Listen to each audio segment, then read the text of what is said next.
Even with or without, sir, it's still considered a threat as long as the I person... have no doubt there. I'm just asking, is it a conditional threat?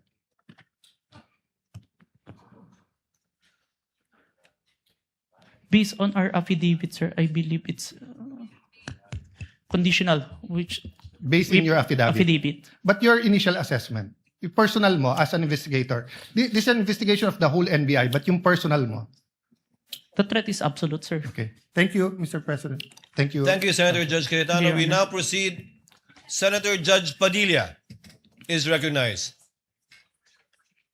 Maraming salamat po. Thereafter, Senator Judge Zubiri. Maraming Senator salamat Judge po. Padilla, you have 2 minutes. Opo. Nais ko lamang po magtanong sa ating saksi. Ginoong saksi, kanina po kasi habang nagkakaroon ng pagdinig, ako po'y laging iistorbo dahil tuwing may itatanong, mag-o-object, medyo magulo po eh.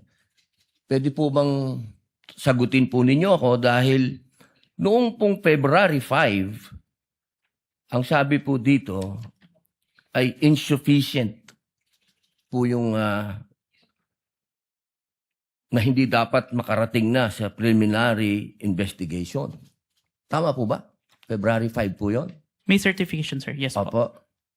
Tapos nung February 14, naging sufficient na for conduct of preliminary investigation. Nasagot po ba yung 7 na sinabi dito na para, ang sinasabi po kasi dito nung February 5, merong 7 na kulang. I believe so, sir. That's why we have received a certification, sir. Ayun. Kasi po, parang narinig ko kanina, hindi po naibigay yung original copy nung sinagawang interview kay Vice President Sara Duterte. Yung original po na kopya, kung sino po yung nag-record. Wala po kayong affidavit? Meron po ba kayong affidavit na nakuha nyo? Yes, sir. Ako po yung ang inire-request po ng DOJ dyan is affidavit po nung nag-screen record, which is my affidavit, Your Honor. Meron po siyang affidavit? Ako, sir. Ako po yung nag-execute, sir. Kasi hindi ang- po yung mismong tao. Yes po. Ang hinihingi po kasi ni DOJ is kung sino yung nag-screen record through OBS, sir. Hindi po yung mismong tao. Yes, Your Honor. Kayo lang po yung nag-affidavit. Yes, Your Honor. Pero meron po kayong ng pagkakataon ba na nakausap niyo yung tao at nagbigay siya ng affidavit? May I clarify, Your Honor, if sinong tao yung tinutukoy? Yung nag-record po. Ako po yung nag-record through OBS, sir. Hindi po. Yung mismong nag-record po kay Inday sa Vice President. Nakausap niyo po ba? Yung raw file po. Kasi napakahalaga po nun. Kasi doon po natin malalaman kung original ba o hindi. The video itself, sir, is publicly available. That's why I performed the recording, sir. Opo. Pakisagot na lang po, mahal na saksi, kung nakuha niyo po ba yung original. Yung original, hindi po yung galing sa internet. The original, no, sir. Yun lamang po. Maraming salamat po. Ang akin lang, nakita doon, isang senator judge lang ang medyo sharp at saka appears to be impartial, hindi bias, magtanong, yung kay Robin Padilla. Nagulat ako sa lahat sa kanila na nag-graduate sa University of Prison, yun pa ang mas magaling magtanong. At ang katanungan po niya, directed to the witness, never directed to the lawyers. Kasi ang clarificatory questions po ng mga senator judges or mga judges for that matter should be directed to the witness, not directed to the lawyers. Huwag mong tanungin because that is their theory. Hindi yan sila ang nagtatestify. No matter how long their statements there, that will not supposedly be used as a basis to arrive at a decision. Dapat a basis mong evidence na piniresenta. Ganyan yan siya, Mar, no? Ang style ng impeachment dahil nga sui generis ito siya. Nakalipas na po yung 3 pagdinig. Kaso, kung ikaw ay ordinaryong tao, parang mababagalan ka sa takbo ng proseso. Kasi hindi po usual o regular na nakikita ng ordinaryong tao yung nangyayari sa courtroom. Bihira lang yan. Yung nakakaalam yan. at ngayon naging publicize ito. Normal na ba ito sa isang trial kahit sa courtroom, regular court, attorney? Yes po. Actually, ang nangyayari is, alam natin na maraming naiinip. Kasi in reality, gusto nila yung bakbakan talaga, no? However, hindi po yan nangyayari pagdating sa actual na kaso because meron pong rules na kailangan po ilatag ng mainam ang ebidensya. Kaya nga, then, pag hindi kasi malatag ang ebidensya ng tama, pwede po ito maging inadmissible. Hindi na ma-rule on the merits, but it would be saying that there is a failure to introduce the evidence needed for that particular offense, no? Kaya maraming nagsasabi na dapat sana yung defense stipulate na lang nila yung existence of the video. Total, napanood naman namin yan. Nandyan naman yan. Nakita naman ng lahat. No?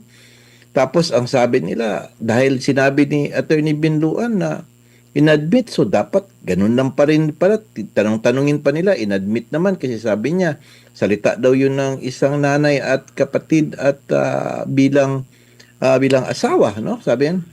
Now, yun ang pinapalabas din, no? So dapat daw kasi undeniable ng existent nun, dapat ang defense should have just admitted it. Yun po yung mga senyales na nababagot at naiinip na po yung mga tao para bakbaka na po kung ano po yung tinatawag nating mens rea, yung criminal intent, no, by doing that, by making that statement. Ano ba ang interpretasyon niyan? Gusto kasi na doon ang argument whether or not yun po pa talaga is grave threat. No? Parang gusto nila i-shortcut na hindi na kailangan yun kasi talagang kailangang diretso na tayo sa discussion na ito. Yun ang kanilang gusto, Admar. Oo nga, kasi kumbaga, sabi nga, nung nakapanayam ko si Attorney Panelo, milyong-milyong tao nang nakapanood nito. Naging trending ito, hindi lang buong Pilipinas, worldwide.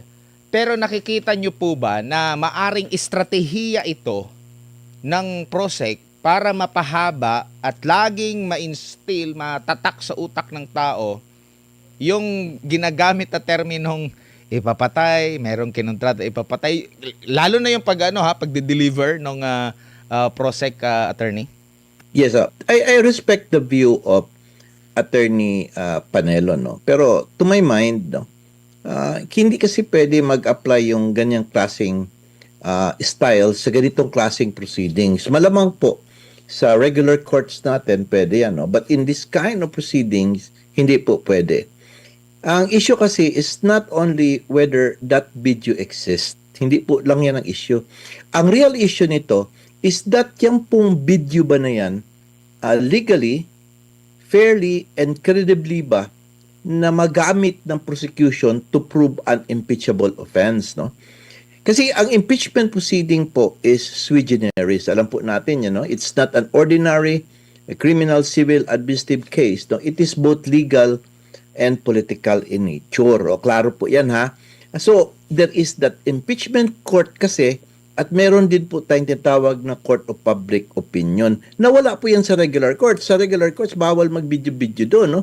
Isa lang ang boss doon, kundi ang regular court. Dito po, aside from the fact na may impeachment court, meron pong mga taong nanonood na interesado. So, we have this court of public opinion, Admar. No? So, kaya ang prosecution, dapat gawin nila, they have to do more than simply saying that the video exists, no? Kailangan ipatunayan nila na ang evidence was legally obtained, okay? Properly authenticated, fairly presented, wala pong butas, no? And not gathered or used for purely political purpose. Yan po pinaka-importante, ha, na dapat ipakita nila na hindi po yan siya kinuha or ginather para gamiting pampolitikal, no? Because if the defense here, yung panel nila season, will be able to show that the evidence was procured, selected, or presented as part of a political operation against this Inday Sara, who is a political enemy, then the foundation of the prosecution's narrative becomes seriously weakened. Kasi ganito yan eh. Pinipresent lang nila yung splice nung 2-minute video. Now, we have to know the whole context. At saka lahat po ng surrounding circumstances, not only that video, but what happened during that day, the day before and everything. Sa kailangan ma-establish po yung synchronized and consistent na pag-persecute o pag-o-oppress kang Inday Sara. That's the reason why she had said that, no? Yun po ang narrative ng defense at kailangan nilang ma-prove yan. Ang prosecution naman hindi. Legal itong ginawa namin. Para lang talaga dahil sinabi niyan, tatanggalin namin siya. They have to stick with the law. And they Opo. would not say it's that political in nature. Yun po ang dahilan eh. Kaya magtataka po yung iba, bakit grabing objection, grabing cross-examination? Kasi gusto nila malaman kung dinadaan nyo ba ito ng paspasan or kinuha lang ito kay for purposes of prosecuting Inday Sara dahil meron kayong selective persecution. Kita mo, Edmar, ha, yung mga questions on the cross, ha, that ang unang mga things na nangyari is that kayo lang ba motu proprio ang gumawa nito? Nagsabi ba kayo sa PSG? Nagpunta ba kayo sa National Security Council? Nagpunta ba kayo doon sa CIDG, sa AFP, intelligence? Kasi sabi nyo, it is a matter of national security or threat to the life of the president. Did you do that? So hindi daw. So ibig sabihin, on that point, the defense is trying to prove that ginagamit ito political. Sila naman, they should have, a prosecution should have presented na hindi na kailangan ang pag-present yung sa PSG and everything. So, ganun na, no? Second, sabi na naman ng defense is that, sige, bakit ang inimbestigahan ninyo, ito lang yung threat against the president, pero hindi nyo inimbestigahan yung sinabi ni Inday Sara na, ang security ko, may security ako, at pagpapatayin ako, yung statement na yun, bakit hindi ka rin gumawa ng grabbing investigation with respect kay Inday Sara because he is also the second highest person elected official in the land. So ibig sabihin kung focus nyo lang si BBM, klaro political in nature. Yun ang laban dito, laban Opo. dito. O kaya kailangan talagang ma-present yung witnesses na yun para ma-cross-examine ng defense. Opo. At ang isa din sa mga wino-wonder ng ating mga kababayan, saglit lang, ang mga senator judges ay mas Yan. marami ang hindi abogado. Ma-appreciate ba nila itong mga ganitong mga klase ng nakikita lang natin sa korte, normal? Paano? Di ko nga alam kung lahat pa kagaya. Kasi ang common na talagang laging nagtatanong, nakikita mo talagang ginagawa nila yung kanilang assignment. Yung mga kalimitan mga abogado at saka yung mga halimbawa Senators Cayetano, ng dalawang Senator Cayetano, nandun din yung iba. Pero karamihan doon, hindi po mga abogado. Paano nila ma-appreciate kung tama sabi nga nang nabasa ko na netizen, at the end of the day, pwede namang hindi lang kasi yes or no lang naman yung iboboto yan kung pabor ba ako o hindi na i-impeach si BP Sara, attorney. Kaya alam mo, meron yan sila mga lawyers to analyze for them, no? But, kung makita mo, Admar, no? Gusto ko kasi sa ating mga nanonood dito, na laliman nila ang pag-intindi sa nangyayari ba? And they will not just stick to the four corners of that law na sinasabing may grave threats. Ang purpose talaga, bakit ini-enforce yun? At ang political nature of everything. Dapat ganun po tayo mag-isip. Now, tingnan po ninyo, na-reinforce po yung aking opinion or pananaw na political talaga ito. Bakit? If you'll notice the senator judges, both camps, both camps, minority and majority, talagang nire-repair nila kung saan sila nakalin. 'Di ba? Kita mo yung mga katanungan nila, si Risa Intuberos is trying to fix what has been destroyed in order that maremedyohan. The problem is that mali lang pagkatanong kaya mas nag-bolster tuloy yung defense, no? Now, if you will see si Tito Soto, talagang nire-repair nila yung credentials, tinatanong, di ba, meron ka rin sa abroad and everything na nag-training ka, pinipill up nila. Now, and Senator Adon Petercano is also doing the same, honestly, in favor din sa, because nag-start a prosecution, they might as well start also with this kind of protection on kung saan tayong leaning. So, in that particular sense palang makita mo, mayroon ng bias. They cannot appear to be a cold, a neutral judge, no? kahit na ano pong pilitin ni Senator Escudero by saying hindi, dapat we should appear impartial and everything, they cannot do that because it is his political nature. Meron niyang party affiliation eh. Alam natin na yung iba is alyado po ni BBM, kakalaban Inday, and then si Inday, meron din siyang mga kaalyado dyan.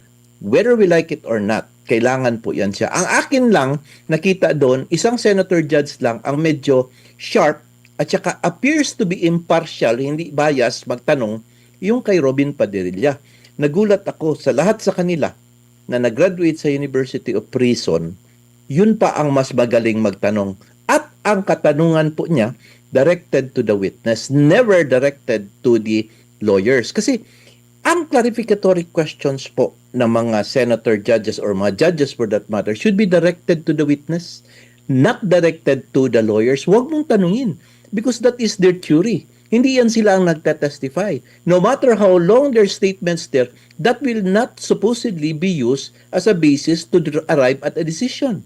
Dapat a basis ng evidence na piniresenta. Ganyan yan siya, Mar, no? Ang style ng impeachment dahil nga sui generis ito siya. Walang limitasyon sa kung ano yung itatanong maliban na lang doon sa pinuna na parang pang last part na dapat, attorney. Alam mo, Mar, ang problema niyan man, alam mo, the problem is that, can the lawyers object to the senator judge? Of course, they would not do that kasi magagalit ang judges sila. They do not want to get the ire of the judges. But, ang kapwa naman na, let's say, a presiding officer, kahit na presiding officer siya, just remember, ano lang yan, co-equal lang niya senator siya. Tapos yung nagtatanong pa is kapag majority. So, ibig sabihin, while nakakapagsabi siya to remind and everything, hindi na control eh. Who will control? Who will stop them from doing that? Diba? So, ang nangyayari is that napapatuloy-tuloy. Now, I think here, honestly speaking, Jesus Escudero is trying his best to contain things, no? So that to make the impeachment proceedings as neutral as possible. As at least naman lang, magiging fair proceedings siya, tingnan man lang kahit na sa pananaw ng mga nakikinig, no? Opo. Although in reality, Mara, hindi mo talaga pwede tanggalin ang biases dyan. Kasi political nga in nature eh. Opo.